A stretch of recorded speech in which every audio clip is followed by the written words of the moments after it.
Yung ginawa niya sa akin, hindi ko makakalimutan yun. Iba yung trauma eh. Ang hirap matulog. Lagi ko naalala yung ginawa niya sa akin.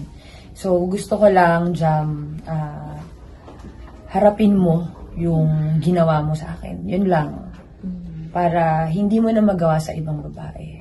Lalo ngayon, araw pa naman ng mga puso mo. Yun nga po.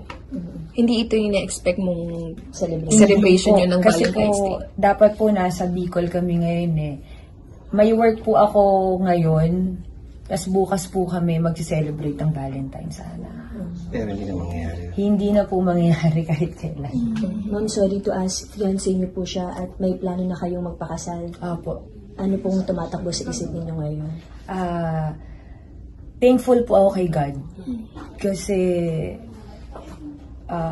nakita ko agad yung ugali ni Jam.